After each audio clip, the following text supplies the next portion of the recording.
Good afternoon, LEC community. Thank you for joining us for another episode of Ask an Educator. I am Susana Lisa Raraz, the VP of Educator Supports of the Latinx Education Collaborative. We are doing the work, hopefully, of increasing Latinx representation in K through 12 classrooms.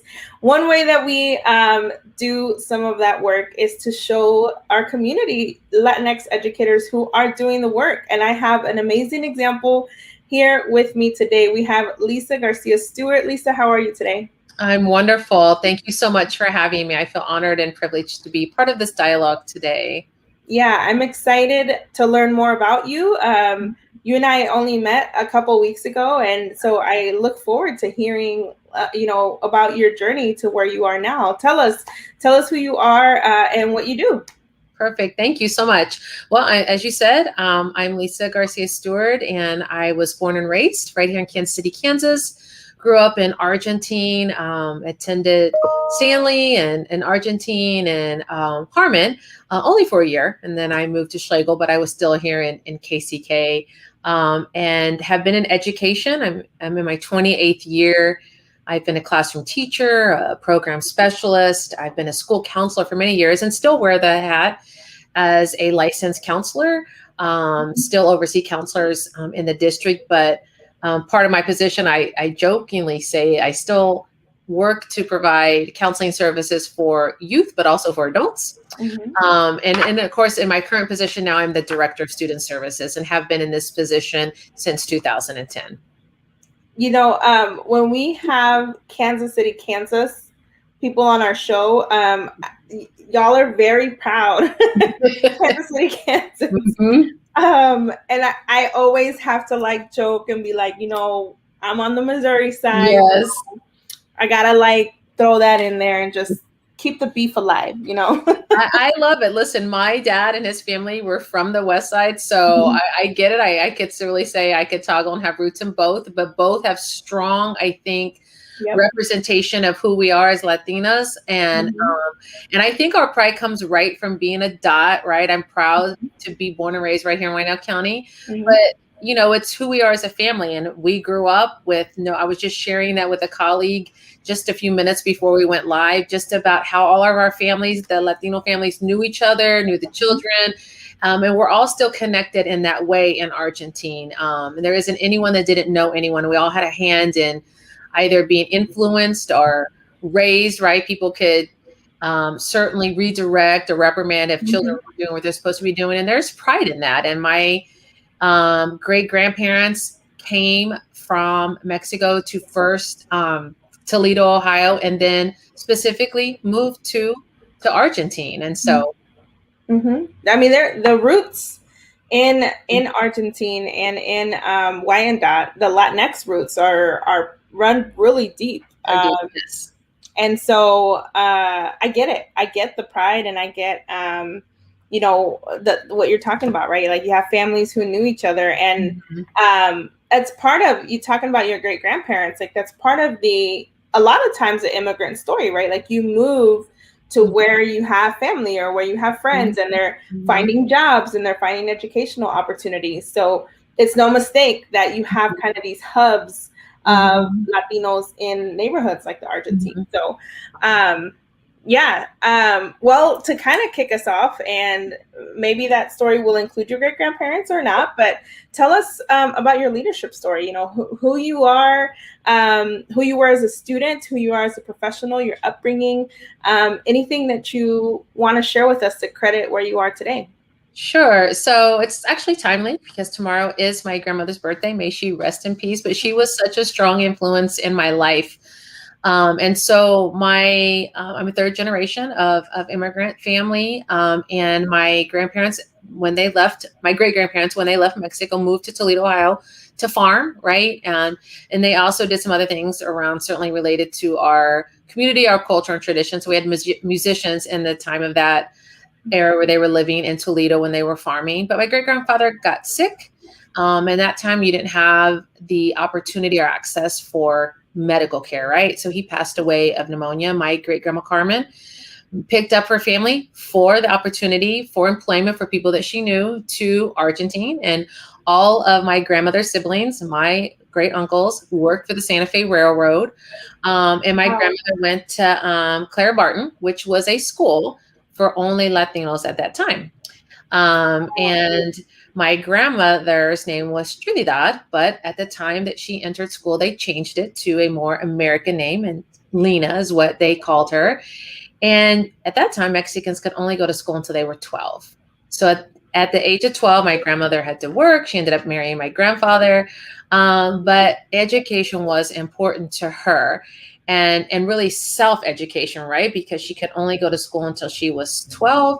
And she was the smartest person I knew, right? She read every day. She was the best speller I knew. And she was just like, you have to be self-reliant and educate yourself.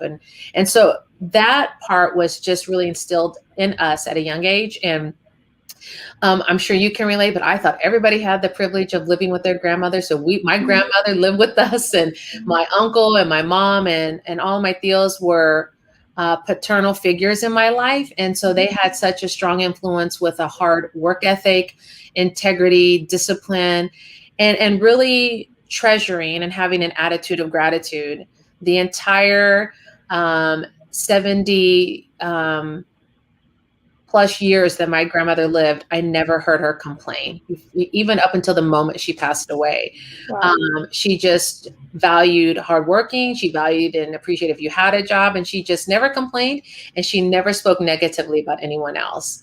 So those were just things that I remember, and I try to hold on to. I know I can't even come close to being the type of person that she was, but I really try hard. And I know that that's what created the pathway that I wanted to help others, that I wanted to be a counselor, that I wanted to be an educator. So I knew that early on, even though I experienced some challenges with that, I knew that I was going to go to school. And I had some trepidation about being away from my grandmother and the stronghold that I have with my family and being with them every day.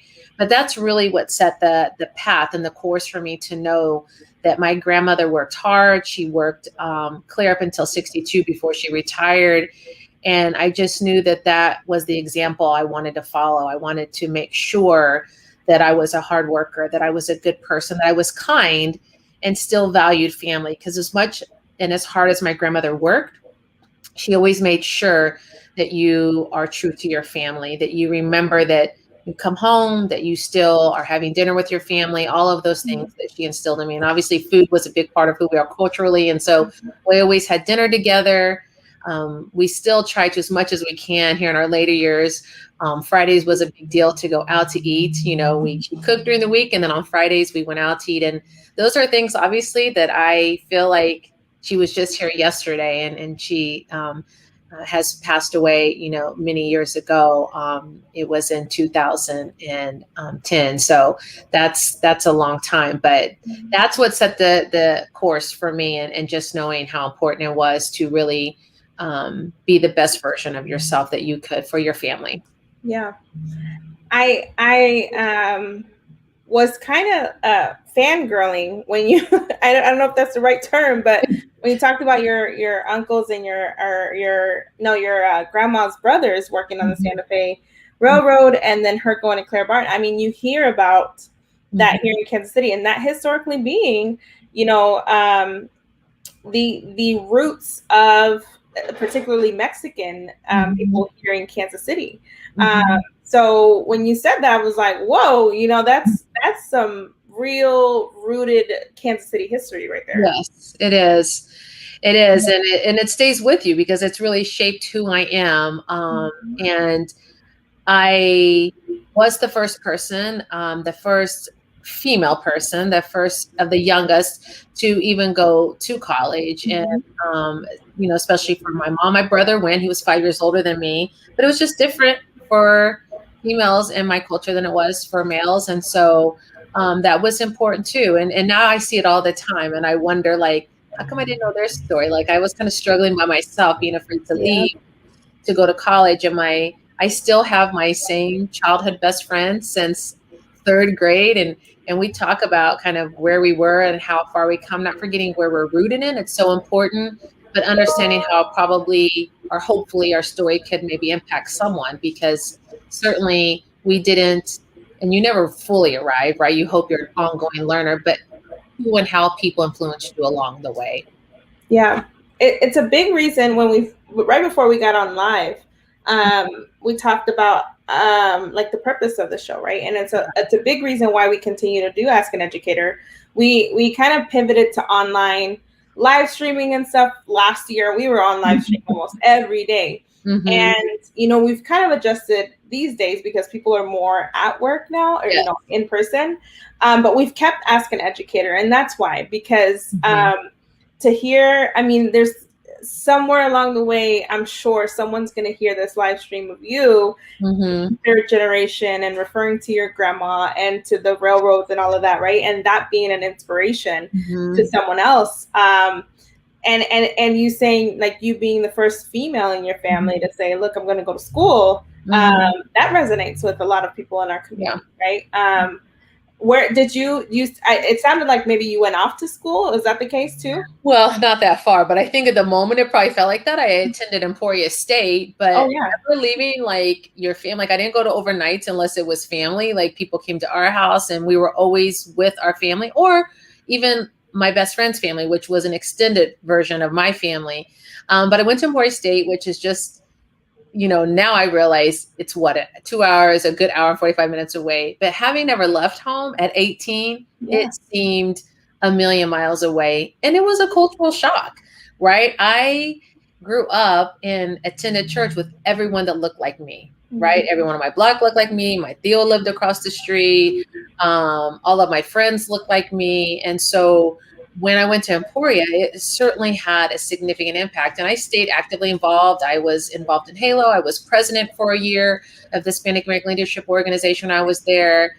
But it really did shift. Like when you still think about those milestones that impact you, I feel like that's where my advocacy really started to give birth to who I am, right? I was like, wait, I have an obligation around my community. And I knew probably where I lived, I had some obligation, but not until you step out of your bubble and begin to live life that you understand, like, whoa, there's a misrepresentation and some oppression and under privileged things happening when you begin to experience life outside of where you grew up. And that did create where my tenacity and drive came. I'm like, no, I need to be heard and I need to be represented, and where are others that look like me.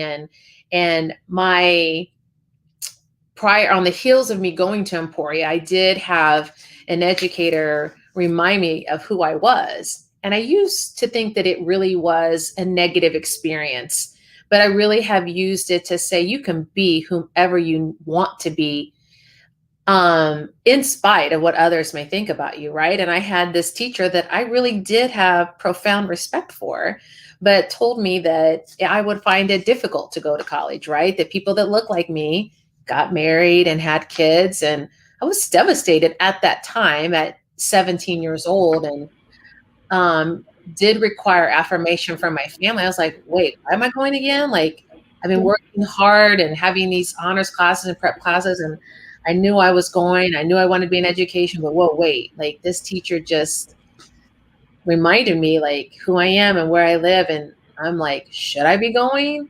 And my family wasn't having it. They're like, you're going to experience some things like this, and we're going to help you and advocate for you. And they did. I mean, they went right up to the school. But I probably needed that short lesson before I got to Emporia, because I would encounter other people like that. And I knew that I had to advocate in a way that was educated, that could articulate my thoughts without really being defensive or matching someone's behavior that could be discriminatory towards someone. You know what? You talked about college and how it kind of opened your eyes for advocacy, right? I was the first in my family to go to college, the first to graduate from high school and then go to college. So it was absolutely a culture shock. But one of the things I started to realize right off the bat was how many opportunities other people got that my people weren't getting. Like I'm from the Northeast here in KC-Mo. And I'm like, wait, you all had that at your school? Or like your parents were able to get you that? Or your parents are here? Like all of those Right. And it did the same for me, you know, that build that advocacy, like, whoa, wait, there's all of these resources and privileges and opportunities that aren't even hitting our doorstep as whether it's like as Latinos or as people living in poverty or people you know, who don't necessarily have language access, whatever that like hurdle was, I was like, why is that happening? Right. Is that what that felt like for you? It did. You know, I was like, especially when once I was at college, I was just like, wait, no one else has to work. Like I have to work and go to school. Like, and I have to make sure that I can offset because, you know, I was already thinking about my master's degree. I was already thinking like, and that's what hit me like, oh, like this isn't enough. Like I want to pursue past my bachelor's degree because this is like a privilege. Like no one in my family, in terms of the women in my life, had this opportunity, and I didn't want to ruin it. Right? I was like, wow, that it was a heavy burden. But then I was like, but I need to make sure that other people have access, and that was really when I wanted to have an active role in Halo and really leverage what those resources were like. And we talked about this too before the live. Like I wasn't finding them here in Kansas. Like, you know, I remember we went to the Halo conference, but it was in Chicago. And I was like, look at the power in this room and representation. And how do I take this and make sure in a way that is received as advocacy that people always see who I am, right? Because that's part of my story. So you can't say, oh yeah, you're in this position, but I'm also a Latina in this position, right? And it's part of my story and part of how hard I work to inspire and empower other Latinas that have the desire to be in leadership position. And I certainly would say I see way more of that now than I did when I was 19 or 20. In 19 or 20, I felt like I was scratching my way up the hill and really being vocal about who I was and how to make sure that I was somehow being part of the access and opportunity that I felt like others were taking for granted that was out their door. And that's just one example. I'm like, would you, or even spring break, like they're like, oh, we're all going on a spring break vacation. And I'm like, what? Like one, without your family, like, and two, how do you afford that? I was like, so I'll never forget. I'm picking up more hours at work. What are you saying? I was like, I called my mom like, my friends at the dorm are like going on spring break to Breckenridge. Mom, I was like, where? And like, no, you're working and then you're going to come home for a few days. And I was like, oh, you're so right. Like, what was I thinking? But it was just kind of like that, you know, I didn't have like spring break experiences because I had to work. Yeah. And I also wanted to work. I think that was also instilled in me. I was like I'm in this fight here and I need to stay at college. And by the time you leave the dorm, and I was living in my own place with, you know, roommates, I was like, I don't have that sort of access or opportunity, but how do I make sure others do so I can talk about it, to be prepared, and scholarships and just even, you know, deserve, right? That's what's deserving of in recognition of the hard work. Like I'm sure I deserved to go on spring break, but I certainly wasn't in a place financially because we didn't have that sort of access or means. Yeah, access or means. I remember having a conversation with my best friend in college. She's also first generation Latina, and she and I are first generation Latina.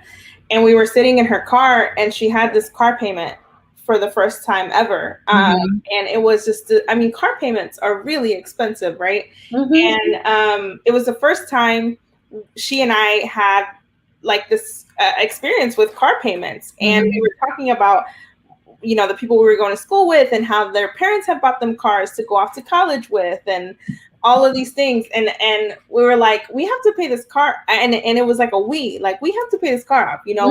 And I remember I like saved up some and I'd helped her like pay off her car because it was this huge burden for her. Right. But just, I mean, not that that's simple even for any adult, but things like that other people just kind of had. And you were like, oh, what a burden, you know? Yeah, no, I have a similar story. It was my brother. I was his right? He was also this paternal role in my family. My mom and dad were divorced. And so everyone was my father, right? Everyone wanted to jump in and take care of little Lisa. And they did, and they still do actually. But my brother worked at the meatpacking company just right off Kansas Avenue, all through, high school, and would come back from the weekends when he was at school. And he purchased his own car, once he was able to, and again, just that ability to do so. But he was well after, college. So when I went to college, I was walking. Everybody had a car, but that we that you just talked about, that internalized with your best friend, my brother was like, okay, I have a better job now. And he's still at this job. He works for State Farm and has moved his way up the ladder. He's like, I'm going to give you this car and help take care of you so you don't have to walk. That was my second year in college. I was approaching my third year. And he said, and I'll get a car. I'll absorb the car payment. And of course, my grandma, who she was, and she was like, okay, you'll work and you'll send me money for insurance, but I'll match it. Like, as long as you continue on this. So it wasn't like giving it to me. It was easy. Like you said, I still had to scratch and save to make sure I could meet the insurance. But my brother was his we. He's like, I'm going to help you, Lee. I can get a new car, and then you won't have to, have Grandma and JD come up and pick you up from college. You'll have this, access again, and you won't have to depend on people. And so that you too can be prepared when you're ready to get a car, which was well after college. But those were the things that I feel like culturally and traditionally who we are, right? We're the we in terms of helping who we are. And he was already thinking about that when he got his first car, right? Like, I'm going to make sure Lisa has a car when I'm ready to get a new car. And I did. I think that's, that's beautiful, right? For us to be considerate of each other. Mm-hmm. Our organization, we kind of, Edgar and I talk about this often, like, we could forge ahead and just like put our heads down and just find the awards and the accolades and all the things, or we could walk a little slower, or like, take pauses and pull people up from behind us, right? Or from under us, and say like, let's get you up to the next level. What do you need? What do you need? What do you need? We've talked about quite a few hurdles, right? But what's another hurdle? My next question was about hurdles. What's a hurdle that you experienced in getting where you are? So I mentioned one, right? I think I carried it with me for a long time until I feel like really that was meant to be, right? I can face adversity and use that as a way to remind myself of how it strengthens me, right? That comes in growth and in time. And so I use that story now just as a platform. I could have held on to what that teacher said, but I wasn't going to, right? Instead, I use it as a platform in a way that I'm okay with celebrating. And I think that is a hurdle. So it's a hurdle, and it's a way to acknowledge milestones, because if you talk about it, then it could be bragging.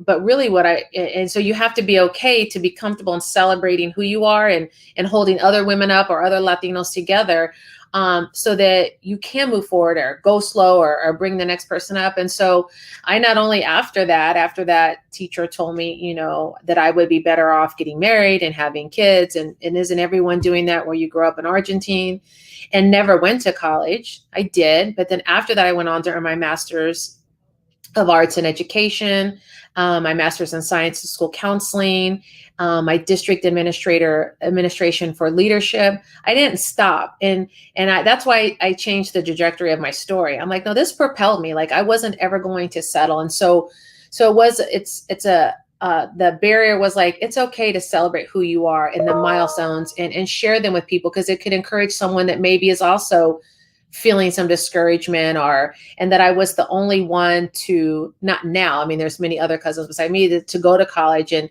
what that said for them. And it was hard to leave my community, right? It was hard to separate myself. But now the fulfillment I find is that people are like, man, Lisa, you're doing a great job, and we're so proud of you. And that's means a lot from people that you grew up with, that aren't maybe family by blood, but you spent years growing up with, and you see them also contributing to our community together.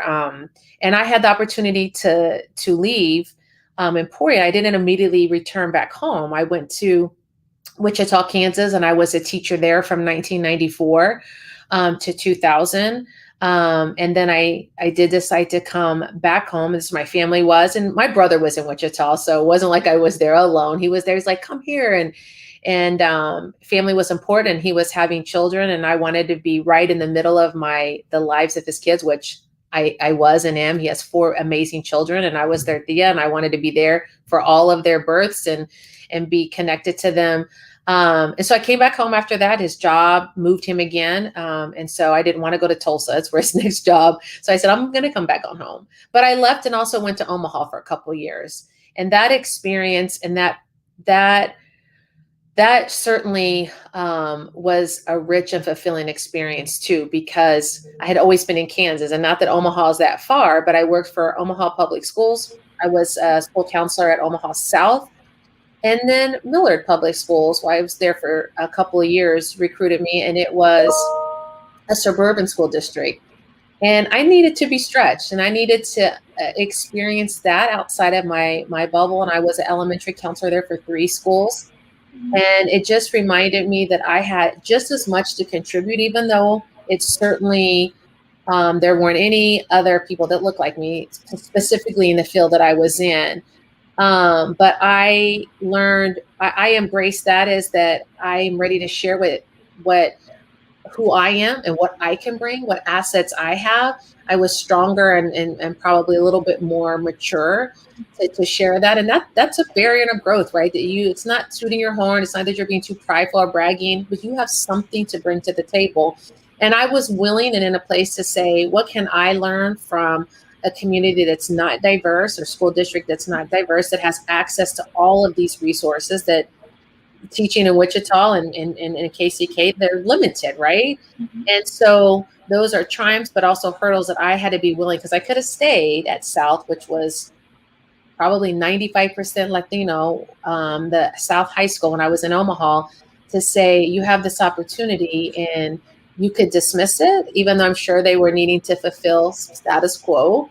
Or you can challenge yourself and grow and be willing to be uncomfortable, but also create some discomfort for others that maybe don't see people that look like you. And so those were certainly milestones. And I didn't know anyone in Omaha. And so that certainly stretched me and helped to strengthen me and in my profession, but also in my experiences about how do I find who I am and still advocate for a predominantly Caucasian field, right? I'm not surrounded by a lot of diverse leadership. Mm-hmm. Yeah. I mean, and that right there is like adding on to your leadership story, right? Of stretching yourself and challenging yourself, so that you can come back, or in your case, come back and be better, more rounded, and like, here's what's going on here. Here's what's going on here. I mean, like we talked about in college, like seeing the opportunities that people had before going to college, and then being like, let me put that all together and bring it back to KCK, right? In your case. Yeah. So what keeps you going? Despite the hurdles and you've been in several places during your career. Education today looks differently than just, even 2 years ago, right? Yes. So things are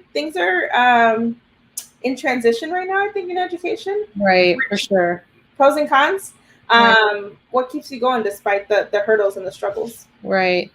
So the first thing that certainly motivates me, and certainly how I was raised, is my faith, right? I am rooted in, my Christian beliefs in God and my faith. And I think that's what keeps me grounded and keeps me going, right? Everyone has their space, their spirituality, whatever their beliefs are, their Zen that keeps them grounded. And that certainly is that I'm only where I am by the grace of God, right?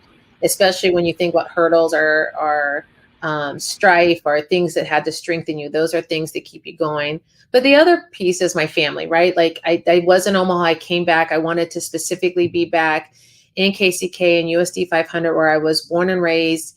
And what keeps me motivated or refills my bucket, obviously, is our community, and being ingrained and a part of, and not losing sight of who you are is important, but to help our families. And so the families that I help, I feel like is what my family looked like, right? I lived in my household was my mom, my grandma, my uncle, my brother. And while education has changed and evolved a lot, the dynamics of how our youth are being raised hasn't. And so a family that in my department, one of the things that happens in this department. There's lots of things I didn't share that fall under the Department of Student Services, but one of them is parents come to express a concern or a frustration or a barrier. And I certainly don't always get it right. Parents may not always leave feeling satisfied, and that's hard. But I think what keeps me going or keeps me moving forward is that their story somehow always, I'm like, well, that could have been my mom, or that was my mom. My mom worked double shifts, triple shifts. And so you didn't see her. You probably saw my uncle and my grandma. They too, because I'm in both, I toggle both now, right? Some people might see my position as privilege or access or opportunity, but I've been where they've been. And so I get it. So I don't ever want to abuse it or never recognize where I was when my struggles may have been different. I still have them now, but I might not be in the same position as this family. And that's what keeps me going, that I want to do everything I can. And even if I don't get it right, I'll tell a family in a minute, like, I didn't get it right. Like, let me try, or I'll do my best. I can't promise, but let me make sure I'm helping you.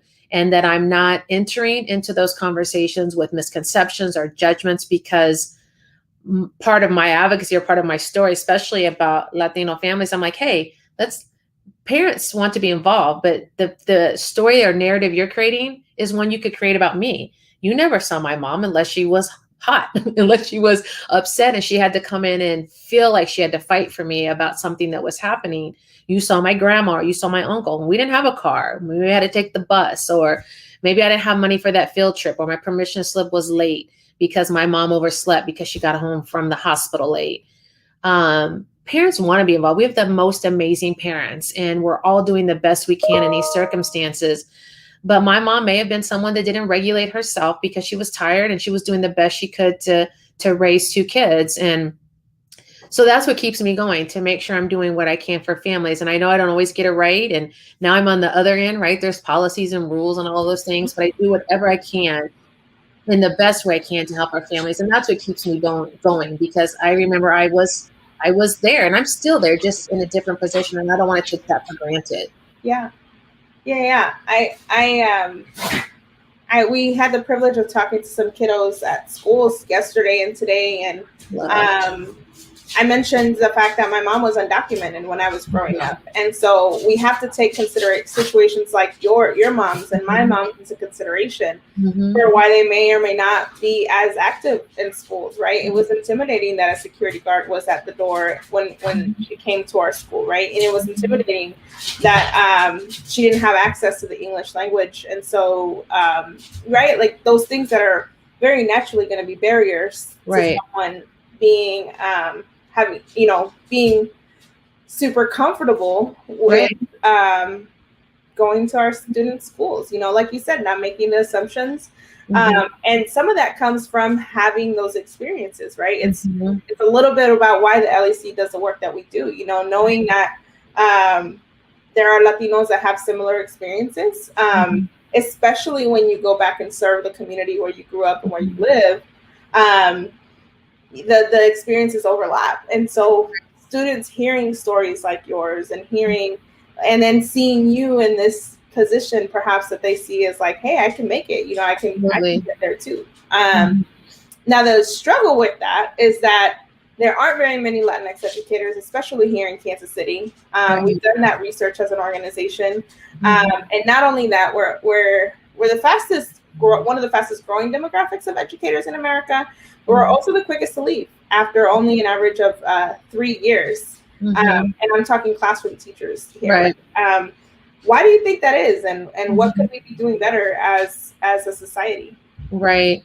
So to be fair, right, we talked a little bit about before this for alignment. I was thinking about that, and I feel, because I didn't see, even in college, right, I at Emporia specifically, I was the only Latina in the program, right? And at that time, the only Latino, right there. And especially when I pursued my master's in education and my master's in counseling. And the struggle even there, right, was that somehow I became the voice for every person of color. And that was a heavy burden to carry, but also can put people in a position to I would find myself frustrated a lot, right? And it can create either one or two scenarios. One, you keep going and people's lack of experiences are perhaps just discrimination or implicit bias that they bring into the situation was tough. It wasn't easy to navigate post-secondary education, especially when professors then would identify me as the voice for all people of color. And many of their statements were based on lack of education and experience and their upbringing.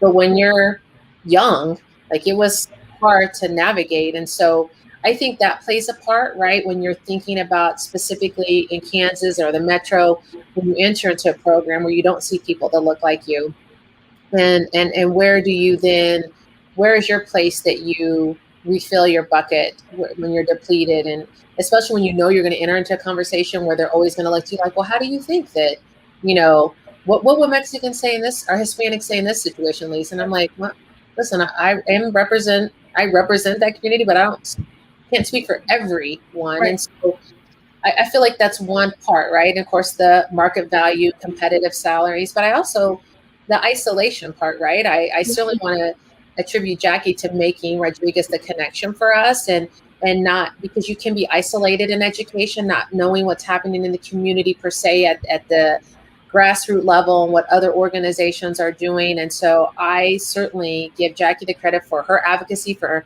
her to make the connection for the two of us. That's what people should be doing to help people sustain the level of commitment to education, so our community can't see people that look like this otherwise, and particularly in education. I don't know how people in corporate world would feel, or in nonprofits, but when you have little interaction with those that look like you in alike leadership positions, whatever that is, a CEO or an executive director, whatever that is, you don't have that chance to interact unless you're directly a part of what's happening in education, but also in the world of business and corporate and grassroots and nonprofit. And I am grateful to have this interaction with you so that we talked about, how do we stay connected? How do I know that I still, like, my reflection is like, you should have known, and where's your continued advocacy? Don't get lost in your bubble or the work, because you can go home and just end your workday and not do what I feel like is our responsibility, our civic responsibility, to make sure you're encouraging and pointing